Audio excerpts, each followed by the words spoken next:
আজকের এই ছোট্ট গল্পটি থেকে অনেক কিছু শেখার আছে। মন দিয়ে গল্পটি একটু শুনুন।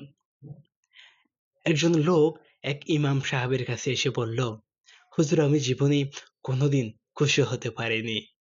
আমি ভাবলাম চাকরি পাওয়ার পর বাবাকে একটি গাড়ি গিফট দেব, কিন্তু সেটা হলো না। আমি চাকরি পাওয়ার আগেই বাবা মারা গেল। আমি ভাবলাম আমার প্রমোশন হলে বাচ্চাদের নিয়ে ঘুরতে যাব, কিন্তু সেটাও হলো না। আমার প্রমোশনই হলো না।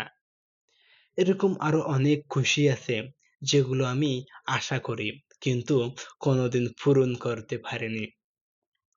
ওই ইমাম সাহেব তাকে বেশি কিছু না বলে একটি গার্ডেনে নিয়ে গেলেন, যেখানে সারিবদ্ধভাবে অনেকগুলোই গোলাপ ফুল রাখা ছিল। তাকে ওই ইমাম সাহেব বলল, তুমি এখান থেকে ফুলগুলো দেখতে দেখতে যাও। এখান থেকে সব থেকে বড় এবং সুন্দর ফুলটা আমার জন্য নিয়ে আসিও।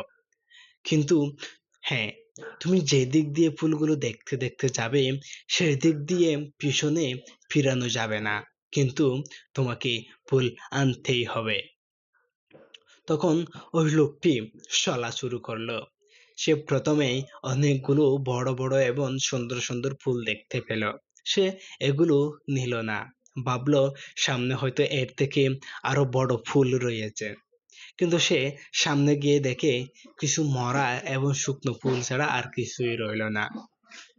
কিন্তু কি করার, তাকে তো ফুল আনতেই হবে।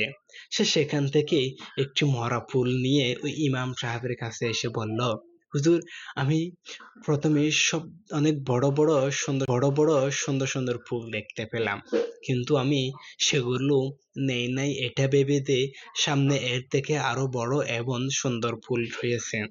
কিন্তু আমি শেষে গিয়ে দেখি কিছু মরা এবং শুকনো ফুল ছাড়া আর কিছুই রইল না। তখন ওই ইমাম সাহেব বলল, এই যে এই যে গার্ডেন, এটা তোমার জীবন।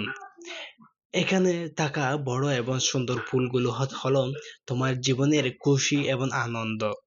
তুমি জীবনের ছোট ছোট এই খুশিগুলো যদি তুমি উপভোগ না করো, তুমি যদি এটা ভাবো যে সামনে হয়তো আরো বড় এবং বড় খুশি রয়েছে, তাহলে তুমি জীবনে কিচ্ছুই পাবা না।